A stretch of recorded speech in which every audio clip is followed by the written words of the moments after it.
할렐루야. 사랑하는 성도 여러분, 성탄 새벽 만나 세 번째, 오늘 본문은 마태복음 2장 1절에서 12절 말씀인데 제목은 동방박사들의 경배입니다. 오늘 본문 말씀을 제가 봉독하겠습니다. 헤롯 왕 때 예수께서 유대 베들레헴에서 나심에 동방으로부터 박사들이 예루살렘에 이르러 말하되 유대인의 왕으로 나시니가 어디 계시냐? 우리가 동방에서 그의 별을 보고 그의 경배하러 왔노라 하니 헤롯 왕과 온 예루살렘이 듣고 소동한지라. 왕이 모든 대제사장과 백성의 서기관들을 모아 그리스도가 어디서 나겠느냐 물으니 이르되 유대 베들레헴이오니 이는 선지자로 이렇게 기록된 바 또 유대 땅 베들레헴아 너는 유대 고을 중에 가장 작지 아니하도다. 내게서 한 다스리는 자가 나와서 내 백성 이스라엘의 목자가 되리라 하였음이니이다. 이에 헤롯이 가만히 박사들을 불러 별이 나타난 때를 자세히 묻고 베들레헴으로 보내며 이르되 가서 아기에 대하여 자세히 알아보고 찾거든 내게 고하여 나도 가서 그에게 경배하게 하라. 박사들이 왕의 말을 듣고 갈새 동방에서 보던 그 별이 문득 앞서 인도하여 가다가 아기 있는 곳 위에 머물러 서 있는지라. 그들이 별을 보고 매우 크게 기뻐하더라. 집에 들어가 아기와 그의 어머니 마리아가 함께 있는 것을 보고 엎드려 아기께 경배하고 보배합을 열어 황금과 유향과 모략을 예물로 드리니라. 그들이 꿈에 헤롯에게로 돌아가지 말라 지시하심을 받아 다른 길로 고국에 돌아가니라. 아멘. 오늘 여기 본문에는 두 종류의 가치, 두 부류의 다른 가치관을 가진 사람들이 나오죠. 한 부류는 동방에서 별을 연구하는 박사들. 이 사람들은 유대인의 왕이 나셨다는 별을 연구하다가 그것을 깨닫고 경배하기 위해서 먼 길을 걸어왔습니다. 또 한 부류의 사람들은 권력의 한복판에 서서 권력의 시녀 노릇하면서 예언하는 종교 지도자들입니다. 당시 예루살렘 왕 헤롯은 유대인의 왕 그리스도께 관하여 지대한 관심을 보이고 있었어요. 그래서 대제사장과 서기관들을 불러서 그리스도가 어디에서 날 것인지를 물었고 동방에서 온 박사들이 가만히 불러서 별이 나타난 때를 자세히 묻고 찾으면 나도 가서 경배하겠다고 이야기를 합니다. 헤롯 왕이 그리스도에 대하여 관심을 가지는 것은 경배하기 위한 것이 아니었죠. 지금 자신이 누리고 있는 이 권력이 혹여 빼앗길까 봐 모종의 계략을 지금 부리고 있는 것입니다. 권력의 핵심인 헤롯 왕 주변에 맴돌고 있는 대제사장과 선지자들은 어떻습니까? 이 종교 지도자들.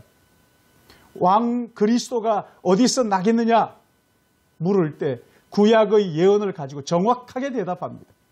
정확한 지식을 가지고 있었고 권력의 주변에 머물고 있으면서 그 더 이상은 없었어요. 그들의 선조로부터 기다렸던 메시아가 오신다는 것을 이들이 알고 믿었다면 아마 달려가서 경배했을 거예요. 근데 그들의 지식은 아는 것에서 머물고 있었지 삶의 변화로 이어지지 못했어요. 진리를 알고 있으면서도 그 진리 앞에 서서 자기를 돌아보지를 못하고 오히려 자신의 욕망을 채우는 일에 이용하고 있는 이 헤롯과 같은 그리고 이 종교 지도자들. 여러분 신앙생활 하면서 예수님을 닮아가고 이웃을 사랑하는 일에 자신을 헌신할 생각을 눈꼽만큼도 하지 않고 그저 자신의 욕망을 채우는 일에만 신앙을 이용하는 사람들이 바로 이런 헤롯과 같은 그리고 유대 종교 지도자들과 같은 이런 사람들이지. 대제사장과 서기관들은 그리스도에 대한 바른 지식을 가지고 있으면서도 복지부동이었어요. 여러분 알고 있는 것이 지식 수준을 넘어서지 못하는 안전뱅이 신앙이라고 말할 수가 있어요. 누가복음 12장 47절 48절 보시면은 주인의 뜻을 알면서도 준비하지 않고 그 뜻대로 행하지 않으면 몰라서 행한 사람보다 더 많이 맞을 것이라고 말씀하셨어요. 알고도 순종하지 않는 믿음을 가리켜서 야고보는 뭐라고 말합니까? 죽은 믿음. 귀신도 믿고 떨지만 그것은 헛것이라고 말합니다. 대제사장과 서기관, 이 종교 지도자들의 믿음은 헛된 믿음, 죽은 믿음이었습니다. 그럼 참 믿음은 어떤 믿음입니까? 동방에서 온 박사들이라고 했는데 이 사람들은 별을 연구하는 천문학자들이었습니다. 이 사람들이 별을 연구하는데 어느 날 평소 보지 못했던 크고 빛나는 별이 나타났어요. 구약의 예언을 놓고 볼 때 이것은 분명히 세상을 구원할 구원자가 올 징조라는 것을 알아차렸지.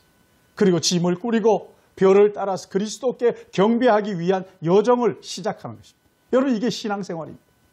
여기서 우리가 깨닫게 되는 것은 어떤 학문이든지 제대로 연구하면 어렴풋하게나마 하나님을 알 수 있다는 것입니다. 물론 구원의 하나님은 예수 그리스도를 통해서 성령이 깨닫게 해주셔야 가능한 것입니다. 또 하나, 여기 메시아를 안다면 그 사람은 반드시 그 메시아 앞에 엎드려 경배하고 예배하게 된다는 것입니다.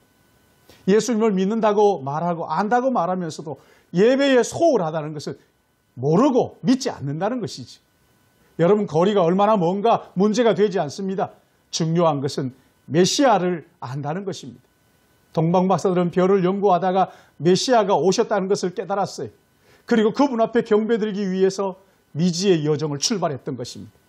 여러분, 예배는 반드시 헌신의 표현이 따라야 됩니다. 여기에 보면 황금과 유향과 모략을 예물로 가지고 갔습니다. 예물에는 각각의 의미가 있지만 박사들이 준비할 수 있는 최선의 예물이었어요. 갓난아기로 오신 하나님께 자기가 드릴 수 있는 최선의 것을 예물로 드렸다는 것입니다. 여러분, 이것이 예배하는 자의 바른 자세입니다.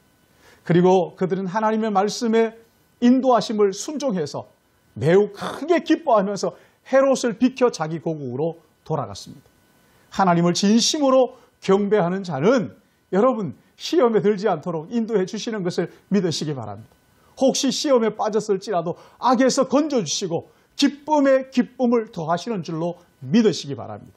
이런 은혜가 이 성탄 2021년 이 성탄에 여러분의 삶의 가정의 사업체 위에 풍성하게 임하기를 주님의 이름으로 축복합니다. 기도하겠습니다.